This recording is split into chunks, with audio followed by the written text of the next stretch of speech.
Los chicos van pasando. Vamos a buscar el libro de Génesis. Simplemente para recordar algunos criterios, porque vamos a analizar algunas cuestiones del libro de Proverbios comparado con la carta de Santiago. Pero para comprender un poquito lo que es Proverbios, tenemos que repasar algunos conceptos de Génesis. Y nosotros tenemos que en Génesis 1, tenemos que Dios le dio una misión a Adán y Eva para que ellos dirijan, gobiernen, dominen, sojuzguen, es decir, ejerzan una especie de reinado. Es decir, Adán y Eva van a reinar sobre la tierra, ¿no? ¿Y cuál era, por qué esta imagen, ¿no? Porque Dios en el séptimo día, recuerdan, se sentó a descansar.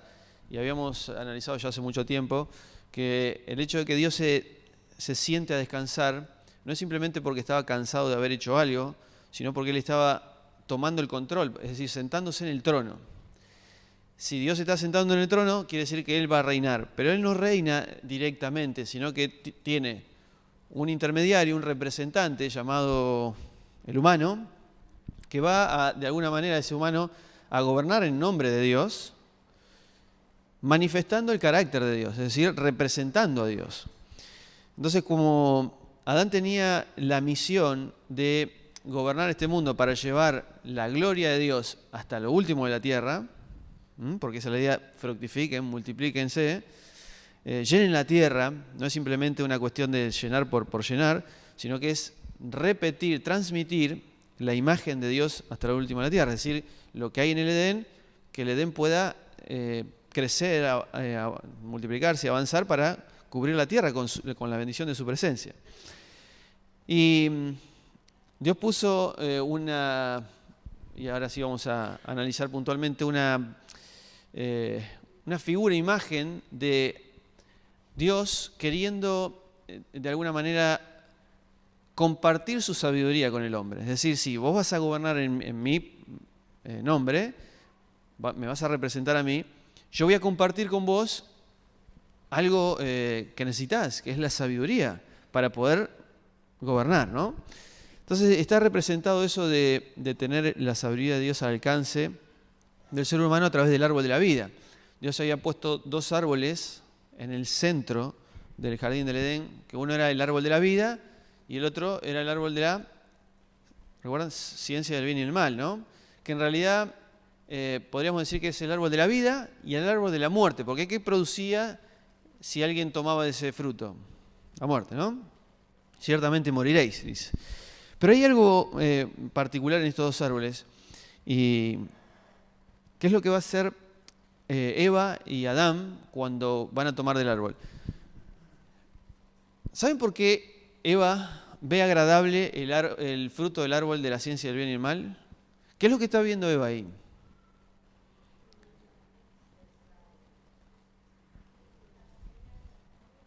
Ser como Dios. Bien.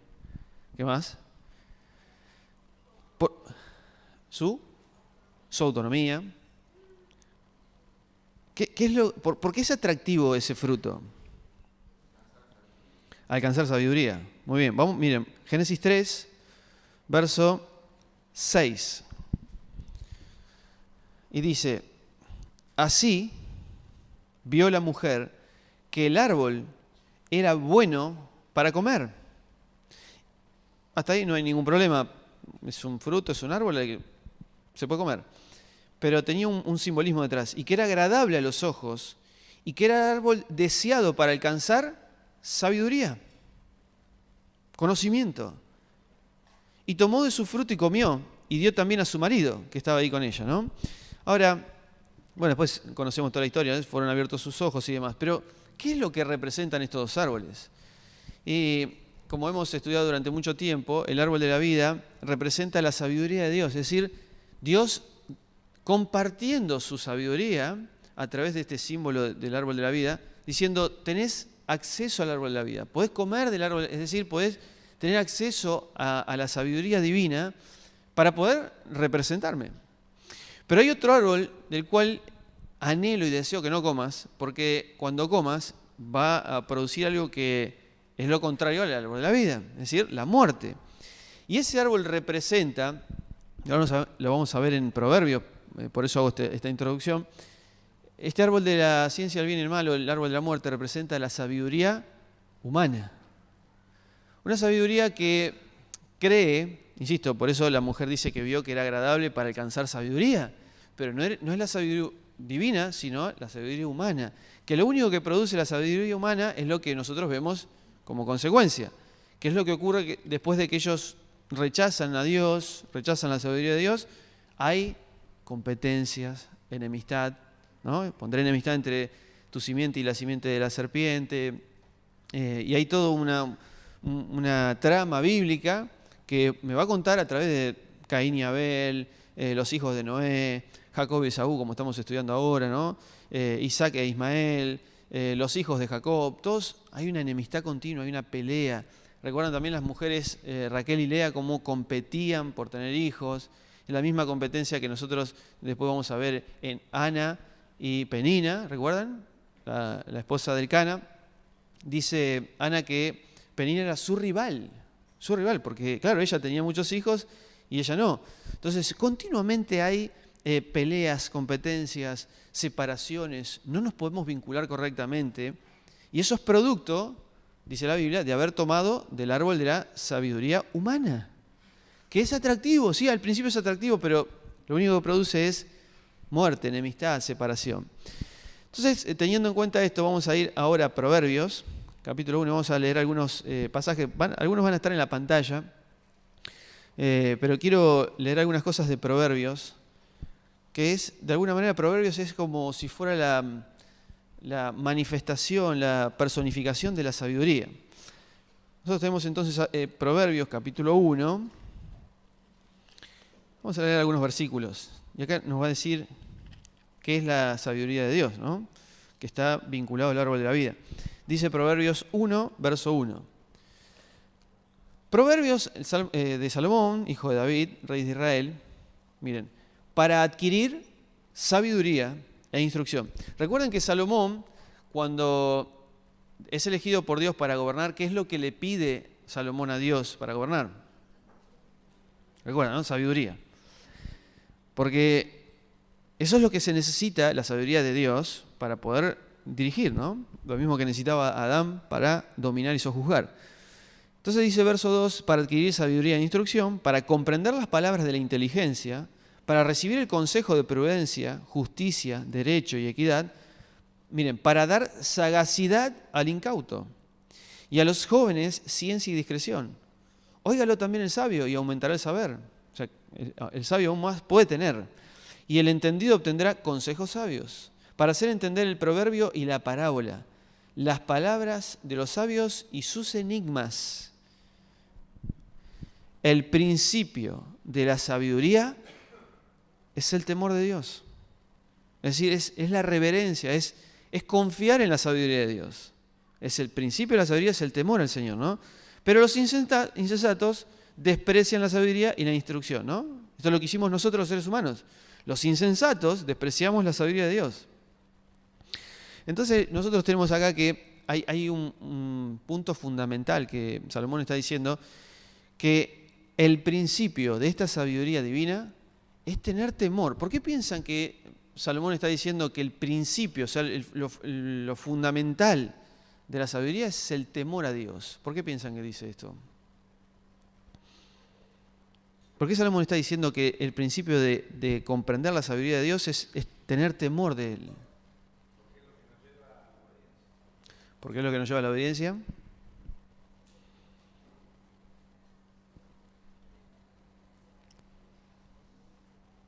¿Por qué? Bien, o sea, el conocimiento de Dios, pero en referencia a por qué hay que tener temor del Señor. ¿Por qué yo tengo que tener temor del Señor para obtener su sabiduría? Porque cuando nosotros estamos frente a la sabiduría de Dios, yo tengo la opción de descansar de lo que Dios me está diciendo es lo mejor para mí. Hoy veíamos Isra nos compartía en el estudio bíblico que, por ejemplo, cuando Labán quiso engañar a Jacob, una vez más, con las ovejas y las cabras, y llevó las cabras lejos de donde estaba Jacob, porque Jacob había dicho, bueno, las moteadas, si nace alguna moteada me la llevo yo. Entonces Labán quiso engañarlo, pero la sabiduría de Dios llegó a Jacob y le dijo, poné frente a las cabras y a las ovejas cuando estén, digamos, en celos para reproducirse, poné un pedazo de ramita delante de una oveja para que esto haga que se reproduzcan moteadas y manchadas y vos tengas más ovejas y evites el engaño de Labán. ¿De dónde sale esta lógica de Dios de decir, mostrarle a las ovejas una ramita para que la oveja cuando tenga su encuentro, ¿no?, para reproducir, salgan ovejas rayadas y moteadas? ¿Qué clase de sabiduría es esta? ¿Está en la sabiduría de Dios? Ahora, nosotros podemos confiar en que Dios me está diciendo, poné delante de una oveja un pedazo de ramita, que eso va a hacer que nazcan moteadas. No hay otra cosa que tener temor del Señor y descansar de lo que Dios dice, es así. No hay otra cosa que cuando Dios le dice a Abraham y a Sara en su esterilidad y en su avanzada vejez, vas a tener un hijo. Y Abraham tiene que descansar de que lo que Dios está diciendo es lo necesario, lo correcto, la bendición de Dios viene a través de eso. Pero es difícil tener temor del Señor y descansar de que lo que Dios me está diciendo es algo que puede ser una bendición para mí, cuando es algo ilógico. Pero Dios es especialista, y yo creo que es una ironía lo que hizo Dios con Jacob cuando le dijo que mostrara una ramita para que nazcan, como diciendo, si Labán con su inteligencia, con su astucia, quiso engañar a Jacob, Dios es extremadamente mayor y en su ironía usó un método totalmente extraño e ilógico y produjo las ovejas moteadas y rayadas, ¿no? Entonces, todas estas cosas nosotros vemos en la Biblia. Por eso, el principio de la sabiduría es descansar en Dios. Es que Dios lo que dice es lo mejor para nosotros. Vamos ahora a Proverbios capítulo 3. Y sí, yo los animo a que lean todo el libro. Y van a ver cómo Salomón quiere expresar lo que significa la sabiduría de Dios, ¿no? Y miren con qué va a comparar Salomón a la sabiduría. Dice Proverbios 3, verso 13. Lo leyó Ariana recién también, cuando dirigía, y vamos a leer algunas cosas de eso. Dice, Proverbios 3:13, bienaventurado, o sea, feliz el hombre que haya la sabiduría de Dios, ¿no? Y el mortal que obtiene la inteligencia, porque su provecho es mayor que el de la plata, su resultado es mejor que el oro fino. Dios me está diciendo que la sabiduría de Él es mejor que la plata y que el oro. Es más preciosa que las piedras preciosas. Nada de lo que desees puede compararse con ella. En su diestra hay abundancia de días. ¿Qué quiere decir esto? En su diestra hay abundancia de días. ¿Qué es abundancia de días? Larga vida, ¿no? El árbol de la vida. Es decir, el fruto del árbol de la vida, de la sabiduría, produce larga vida. En su izquierda, riquezas y honra. Sus caminos son caminos deleitosos y todas sus sendas son sendas de paz. Es árbol de vida, ¿ven? Acá está. Es árbol de vida a los que echan mano de ella. Y los que la retienen son, otra vez, bienaventurados. Es decir, la sabiduría de Dios produce dos cosas. Placer, según el verso 17, y paz. Placer y paz. Eso es lo que produce la sabiduría de Dios, ¿no? En el 19, verso 19 dice que Dios fundó la tierra con esta sabiduría, ¿no? Estableció los cielos, fueron divididos los abismos. ¿Recuerdan esto? Dividió las aguas con su sabiduría. Las nubes destilan el rocío. Y el 21 dice, hijo mío, conserva el buen juicio. No pierdas de vista la discreción. Te serán fuente de vida, otra vez, fuente de vida, y te adornarán como si tuvieras un collar, ¿no? Y dice verso 23, podrás recorrer tranquilo tu camino, ¿ven? Paz, tranquilidad. Tus pies no tropezarán, esto lo leíamos recién. Al acostarte no tendrás temor alguno. Te acostarás y dormirás tranquilo. ¿Qué es lo que perdió Caín cuando fue alejado de la presencia de Dios? Lo decía Israel hoy a la mañana. La paz. Él dice, tengo miedo, me van a matar. Si yo soy alejado de tu presencia, no voy a estar tranquilo, no voy a encontrar seguridad, tengo miedo. Y acá Dios está diciendo a través de Salomón que el que descansa, el que tiene temor de Dios ante su sabiduría, puede estar tranquilo, puede dormir tranquilo, no tendrás temor alguno. Te acostarás y dormirás tranquilo. Verso 25, no temerás ningún desastre repentino, ni la desgracia que sobreviene a los impíos. Porque el Señor estará siempre a tu lado, como con Jacob, ¿no? Te librará de caer en la trampa. Pero ahora agrega algo, miren, no niegues, verso 27, un favor a quien te lo pida, si en tu mano está el otorgarlo. Nunca digas a tu prójimo, vuelve más tarde, te ayudaré mañana, si hoy tienes con qué ayudarlo. No trames el mal contra el prójimo que habita confiado junto a ti. No tengas pleito con nadie sin causa, si no te ha hecho agravio. No envidies al hombre violento, ni escojas ninguno de sus caminos.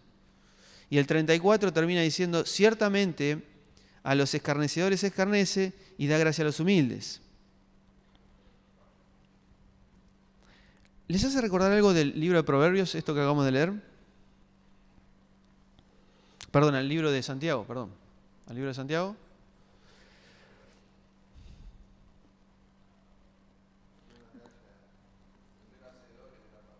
Bien. Miren, ahí yo puse en la pantalla, vamos a comparar Proverbios con Santiago. Yo creo que Santiago cuando escribió esta carta está pensando puntualmente en Proverbios. Porque, por ejemplo, dice Proverbios 18:21, la lengua tiene poder para dar vida o para dar muerte. Los que la aman sufrirán las consecuencias. O sea, está hablando de que la lengua tiene un poder, ¿no? de destruir, de desanimar y demás, ¿no? Y Santiago dice lo mismo. La lengua es un fuego. Está en la pantalla, ¿no? La lengua es un fuego, un mundo de iniquidad. La lengua está puesta entre nuestros miembros y contamina todo el cuerpo e inflama el curso de la existencia, siendo inflamada por el mismo infierno. Dice, porque toda naturaleza de bestias, aves, reptiles, seres marinos, es domada. Ha sido domada por la naturaleza humana, pero ninguno de los hombres puede domar la lengua. Un mal incapaz de ser adquirido, lleno de veneno mortal. ¿No? Lo mismo que dice Proverbios es lo que está expresando Santiago. Después también dice, por ejemplo, Proverbios 18:1, el egoísta solo busca satisfacer su propio bien. Está en contra de todo buen consejo, ¿no? El egoísta busca su propio bien y está en contra de todo buen consejo. Miren esto, al necio no le interesa entender. Todo lo que quiere es dar su propia opinión. Mi versión dice, en la textual dice, sino publicar lo que piensa. Quiere publicar lo que piensa. No le importa escuchar, él quiere hablar. Y dice el verso de Proverbios 18, 10, el nombre del Señor es una torre poderosa, los justos acuden a ella y están a salvo. El rico piensa en su riqueza, que su riqueza es una ciudad protegida por altos muros impenetrables. Primero viene el orgullo, luego el fracaso, primero la humildad, luego los honores. Es vergonzoso y necio responder antes de escuchar. Y esto es lo que decía Néstor recién. Fíjense lo que dice Santiago 1:19. Mis queridos hermanos, tengan presente esto. Todos deben estar listos para escuchar y ser lentos para hablar y para enojarse. ¿Ven? Lentos para hablar y ser rápidos para escuchar. Y Proverbios me dice lo mismo. Ahí el egoísta quiere expresar su opinión, no quiere escuchar. También dice, por ejemplo, en Proverbios 27:1, dice, no te jactes del día de mañana, porque no sabes lo que el día traerá. Lo mismo que dice Santiago 4. que dice, ahora escuchen esto, ustedes que dicen, hoy y mañana iremos a tal o cual ciudad, pasaremos allí un año, haremos negocio, ganaremos dinero. Y eso ni siquiera saben qué es lo que va a suceder mañana, ¿no? Exactamente lo mismo que dice Proverbios 27. También dice Proverbios 24, 23, esto también pertenece a los sabios, sabiduría de Dios. No es bueno hacer acepción de personas en el juicio. No hay que hacer acepción de personas, dice, ¿no? Esa es la expresión de la sabiduría de Dios, es manifestada a través de las expresiones de no acepción de personas, no hacer favoritismos, no elegir a uno porque me cae mejor que otro. Eso es la sabiduría de Dios. Y lo mismo dice Santiago. Hermanos míos, no tengan favoritismos. Nuestro Señor de la gloria, pero si hacéis acepción de personas, cometéis pecado y sois convictos por la ley, ¿no? Y lo último, la comparación, y es lo que leíamos recién. Santiago 4:6 dice, pero Él nos da mayor ayuda con su gracia. Por eso dice la Escritura, y ahí cita Proverbios.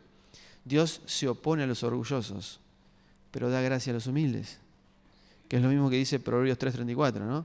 El Señor se burla y muestra su favor a los humildes. Es por eso que, de alguna manera, la sabiduría de Dios, y lo vamos a comparar en lo último, pero la sabiduría de Dios se manifiesta. Fíjense que si ustedes leen Proverbios, muy pocas veces hay demandas. Tenés que hacer esto, tenés que hacer esto. Sino que lo que está expresando Proverbios es que la sabiduría de Dios se manifiesta de una manera. La sabiduría de Dios hace esto. No dice tenés que hacer esto, sino que dice la sabiduría de Dios se expresa de esta manera. Por eso cuando Adán está frente al árbol de la vida y frente al árbol de la muerte, tiene la sabiduría de Dios que produce, que expresa el carácter mismo de Dios, versus la sabiduría del ser humano que lo único que termina expresando es odio, competencia, separación, rivalidad. Y miren, por ejemplo, Proverbios 7, así rápido, miren.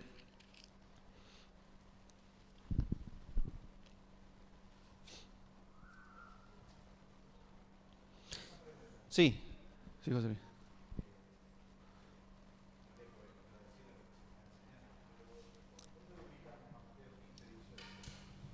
¿Qué dices? O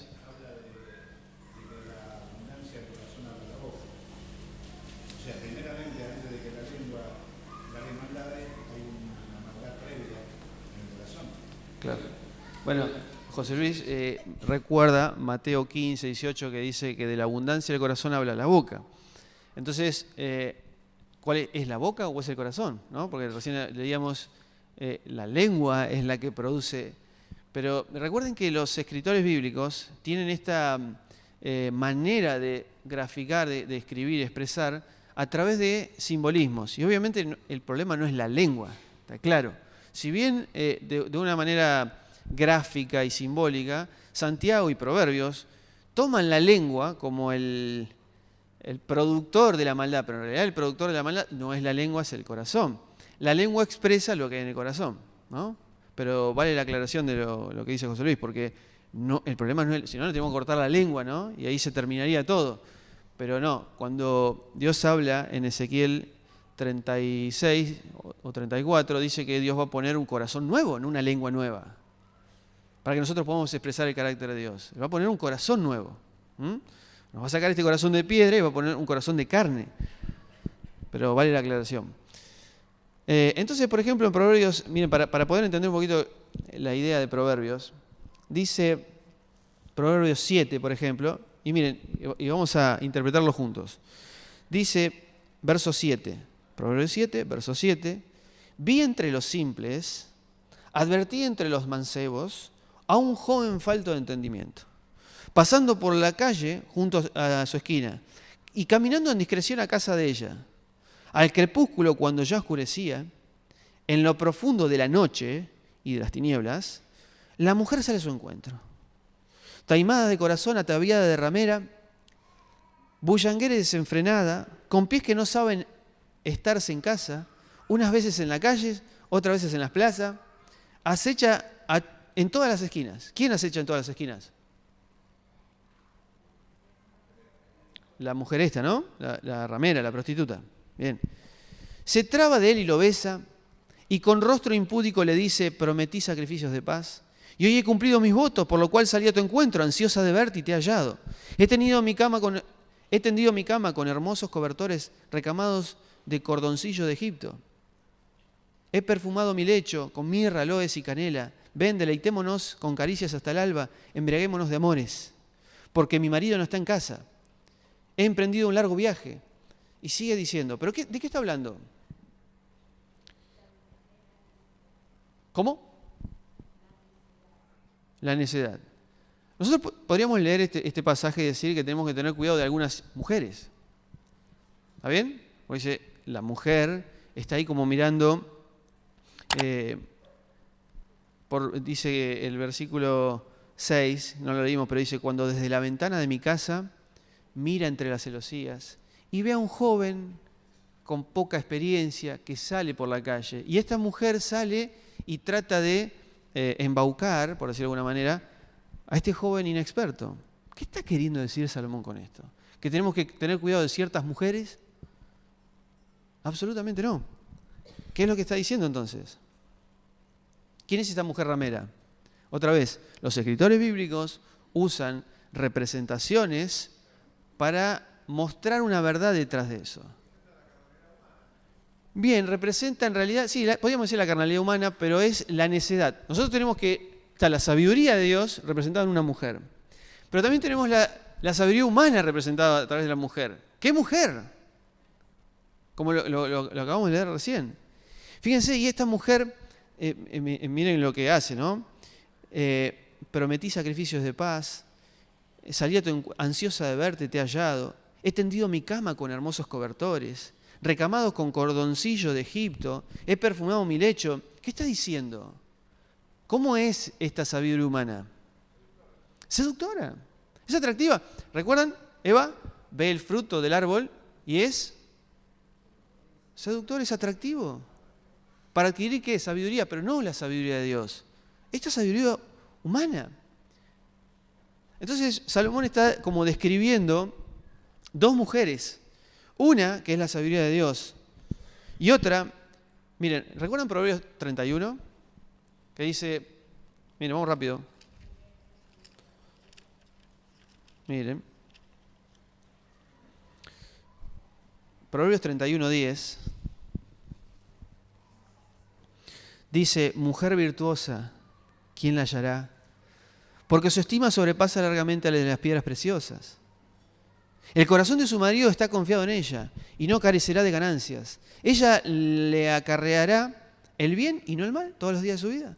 Busca la lana y el lino, diligentemente trabaja con sus manos. Es como la nave del mercader que trae su pan desde lejos. Se levanta aún cuando es de noche, da alimento a su familia, la porción asignada a sus criadas, evalúa el campo y lo compra. Y del fruto de sus manos planta una viña. Ciñe con fuerza sus lomos, fortalece sus brazos. ¿Qué mujer es esta? Nosotros los varones siempre buscamos esta mujer. ¿Pero qué es esta mujer? Que no existe, ¿no?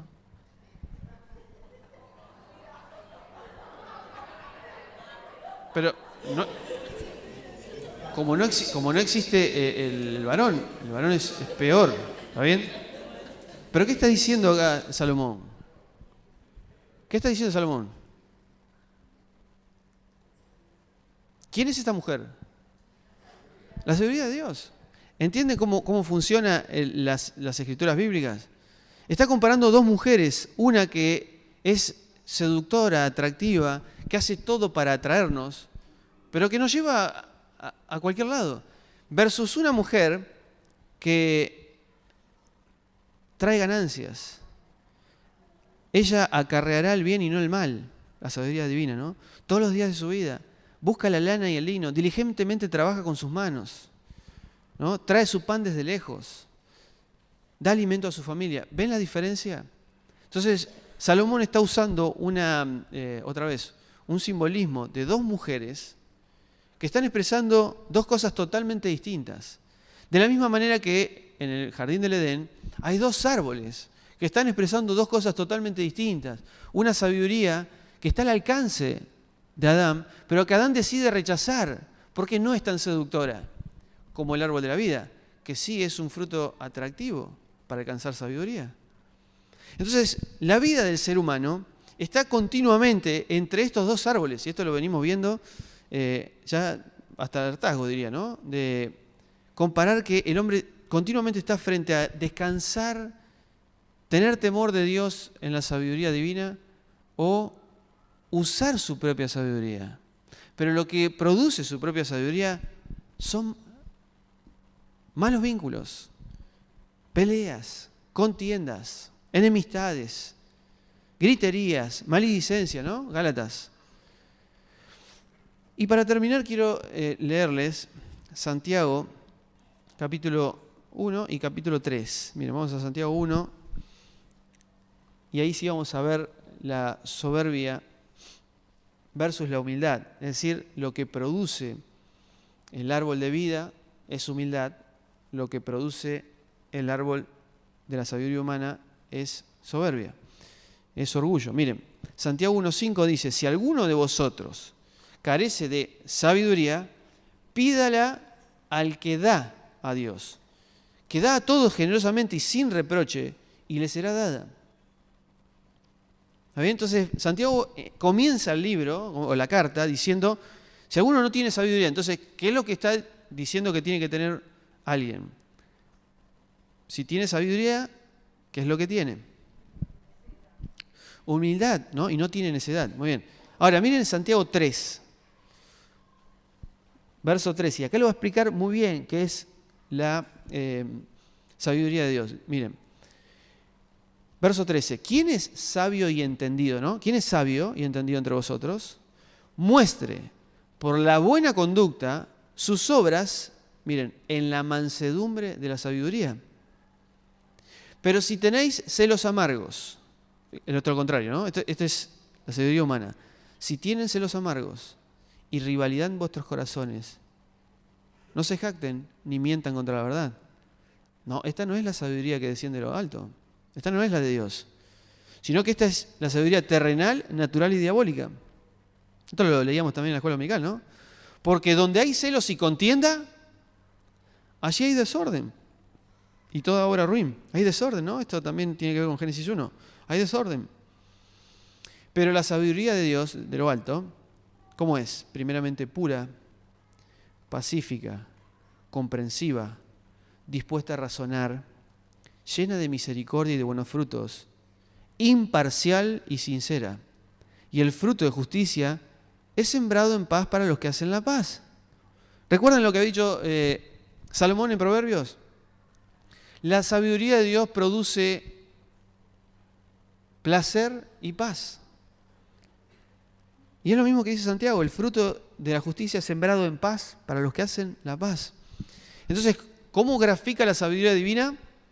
Aquella que dice es pura, pacífica, no se pelea, no compite, ¿ven? Es pacífica, comprensiva, dispuesta a razonar, llena de misericordia, de buenos frutos, imparcial, sincera. Este es el carácter de Dios, ¿no? Lleno de misericordia, de buenos frutos. Es imparcial. Dios no hace acepción de personas como sí hacemos nosotros con nuestra propia sabiduría. Es sincera. No hay hipocresía en el carácter de Dios. Sí hay hipocresía en nuestro carácter. Y el fruto de justicia es sembrado en paz. Por eso, cuando Salomón está escribiendo Proverbios, está reproduciendo lo que nosotros vimos en los dos árboles. Tenés la opción de escoger la mujer que representa la sabiduría divina, que hace que nosotros podamos vivir en paz, que podamos expresar lo que es Dios, que podamos amarnos unos a otros, que podamos de alguna manera exaltar a la otra persona, como también dice Pablo, ¿no? Reconocer al otro como superior a mí mismo, versus esa mujer no tan buena que tiene deseos raros detrás, que quiere seducirnos, que es la... Exacto.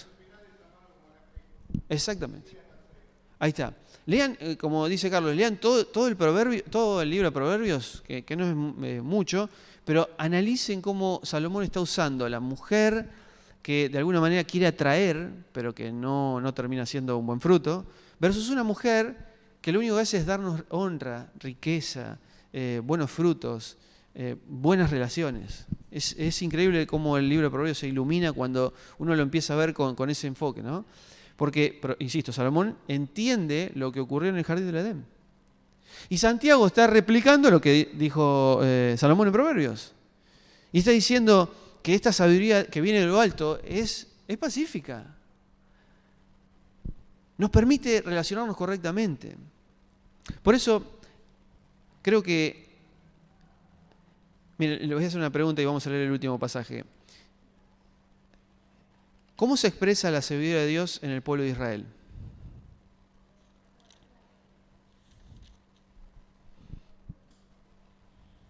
Sí.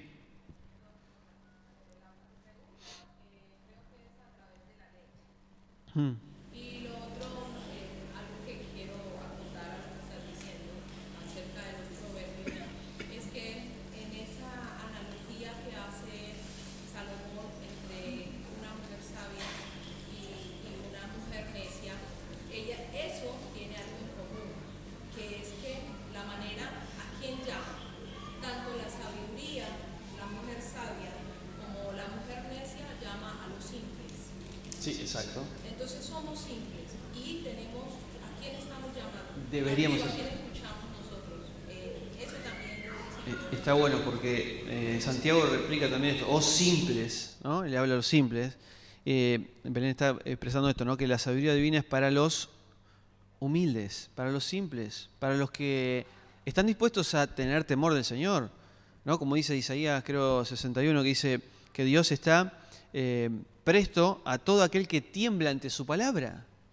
Y toda la Biblia va a expresar, lo habíamos visto también en algún momento, todas las imágenes que Dios usa, huérfanos, viudas, pobres, extranjeros, pequeños, niños, todas son imágenes de personas indefensas, débiles, que tienen temor del Señor, que descansan en la sabiduría divina y reciben, o como leíamos recién en Jacob, ¿no? Aquel que está en desventaja, dice, Dios lo usó, como José también dijo, ¿no? Ustedes me quisieron hacer mal y Dios lo malo lo transformó en bueno. Entonces Dios siempre defendiendo al débil en la situación. Pero el débil es aquel que descansa en lo que Dios dice. Por eso, la sabiduría de Dios al pueblo de Israel estaba representada en la ley de Dios. Ustedes tienen que representar el carácter de Dios, le dice al pueblo de Israel, ¿no? Ustedes van a ser mis sacerdotes, decíamos hoy, mis representantes. Bueno, dale, ¿cómo voy a representarte? Bueno, te voy a dar la ley, que es la expresión máxima de mi sabiduría, de mi carácter. Y eso lo dice Deuteronomio 4. Claramente dice, miren, 4:6, si quieren se los leo, o 5. Dice, mirad, os he enseñado estatutos y decretos, conforme me enseñó Jehová mi Dios, para que hagan así en medio de la tierra donde vas a entrar para poseerla. O sea, hay que enseñar los estatutos y decretos. Perfecto. Pero, ¿qué simboliza esto?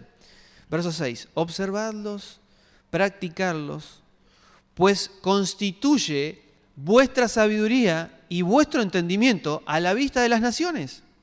¿Ven? La ley de Dios, expresada a través del carácter y de las relaciones, porque los últimos 6 mandamientos del Decálogo tienen que ver con el trato con los demás.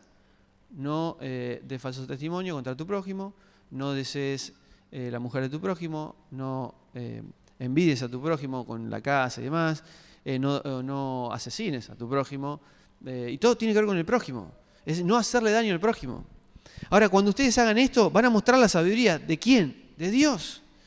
Dice entonces, pues constituye vuestra sabiduría y vuestro entendimiento a la vista de las naciones, las cuales tendrán noticia de todos estos estatutos y dirán, en verdad, esta gran nación es un pueblo sabio y entendido. ¿Ven? Y miren lo que dice el verso 7. Pues, ¿qué nación hay tan grande que tenga dioses tan cercanos así como lo está Dios siempre que nosotros lo invoquemos? ¿Y qué nación hay tan grande que tenga estatutos y decretos tan justos que aman a otros, ¿no? Como toda esta ley que hoy pongo ante vosotros? Entonces Dios está diciendo al pueblo de Israel, yo quiero que me representes y voy a darte la ley, que es mi sabiduría, te la comparto, para que vos cuando expreses esta ley a otras naciones, las otras naciones digan, este es un pueblo sabio y entendido. Es un pueblo que sabe vincularse, que sabe relacionarse. Este es un pueblo que expresa el carácter de Dios. Un carácter que quiere siempre beneficiar al otro. Por eso, estos dos árboles significan que el árbol de la vida se manifiesta a través de la humildad, el temor del Señor, la disposición a ser transformado por Dios. Pero la sabiduría humana, al contrario, manifiesta que no me interesa lo que Dios dice, yo sé exactamente cómo actuar. Yo sé lo que tengo que hacer de ahora en más para gobernar. Y eso lo vemos en los hijos de Salomón. En el hijo de Salomón que tuvo que continuar el reinado, no siguió el consejo, hizo cualquier otra cosa. ¿Y cómo terminó el reino? Dividido. Porque eso produce la sabiduría humana. Contiendas, peleas, divisiones, muerte. Pero la sabiduría de Dios produce vida. Y Dios ahora nos ha dado a nosotros estos nuevos representantes del carácter de Dios, llamado la Iglesia. Nos ha dejado esta nueva ley que Dios dice que la ha colocado en nuestros corazones, porque si no, no puede producir, sino que Él mismo la ha colocado en nuestros corazones a través del Espíritu Santo. Y ahora nosotros, si tenemos temor del Señor, si nos humillamos, si descansamos en Él, podemos expresar este carácter de Dios a las naciones. Por eso Jesús le dijo a sus discípulos, de acuerdo a cómo ustedes se traten, van a conocer que son mis discípulos. Si ustedes se tratan con amor, se aman unos a otros, se consideran superiores unos a otros, y todos los unos a otros que hay en el Nuevo Testamento, vamos a expresar el carácter de Dios. La gran pregunta es si nosotros como iglesia estamos expresando esto. Que obviamente no lo podemos hacer quizá un domingo, porque venimos un domingo y yo tengo cara de santo el domingo, y termina y los puedo engañar a todos ustedes diciendo, mostrando que soy una persona agradable. Pero el tema es cuando nos tratamos de verdad, en los grupos familiares, cuando tenemos un contacto, cuando no simplemente nos saludamos y decimos que Dios te bendiga, voy a orar por vos, y vaya uno a saber qué pasa después. Pero cuando estamos en un grupo familiar, donde somos menos, no tenemos mucho para escondernos, tenemos que manifestar lo que somos. Y cuando empezamos a manifestar lo que somos, es ahí donde se ve si estamos dispuestos a humillarnos y manifestar la sabiduría de Dios, que es pacífica, pura, que hace que nos amemos unos a otros, que oremos unos a otros de verdad, que nos preocupemos de verdad unos por otros, que podamos expresar este carácter de Dios a otros. Porque la sabiduría de Dios no es mucho conocimiento, la sabiduría de Dios no es la inteligencia artificial, ni es descubrir, cuestiones físicas, químicas, de ingeniería. No tiene nada que ver con el conocimiento intelectual. Tiene que ver con una expresión de humillación, de poder amarnos, relacionarnos correctamente, perdonarnos. Eso tan difícil que a veces nos cuesta, ¿no? Perdonarnos. La sabiduría de Dios es totalmente distinta. Es, diría, casi ilógica a los ojos humanos. Es locura, dice Pablo, ¿no? Y lo vimos en la historia de Jacob. Es una locura que Dios le diga a Jacob, poné un palito adelante de las ovejas para que nazcan moteadas. Pero la sabiduría de Dios es diferente. Y nosotros estamos frente a esta sabiduría día tras día. Y nuestra disposición a ella manifiesta si vamos a tomar del árbol de la vida o tomar del árbol de la muerte. Está en nuestras manos. Dios ha delegado esa autoridad en nosotros. Toda autoridad me ha sido dada en el cielo y en la tierra, por tanto, id y anunciad que hay un nuevo rey que es diferente al rey que cualquiera de nosotros podamos poner. No es egoísta, no es jactancioso, no busca lo suyo, no guarda rencor. Es un Dios diferente. Y la pregunta es si nosotros estamos representando ese carácter de Dios, que no guarda rencor, que no es jactancioso, que no busca lo suyo, nos irrita. Y ahí es donde se empieza a complicar, ¿no? Por eso necesitamos temor del Señor para obtener su sabiduría. Oramos. Te bendecimos, Señor, porque cuando vemos la descripción de tu sabiduría, está lejos de nosotros. Está lejos de nosotros. Pero también está cerca de nosotros, porque has dejado esa sabiduría al alcance de nuestra mano, la has querido compartir con nosotros, inclusive la has puesto en nuestro corazón. Porque esta ley, que es tu propio carácter, es la sabiduría que mostramos ante las naciones, es una ley difícil para nosotros, que somos egoístas, que buscamos lo nuestro. Por eso, Señor, queremos menguar, queremos morir a nosotros. Como decía Pablo, ya no vivo yo, quiero que Cristo viva en mí.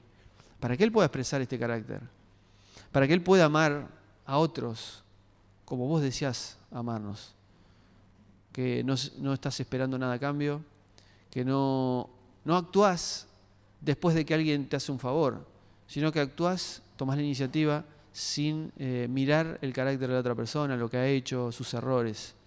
Señor, queremos de alguna manera morir para que ese amor sea expresado en nosotros.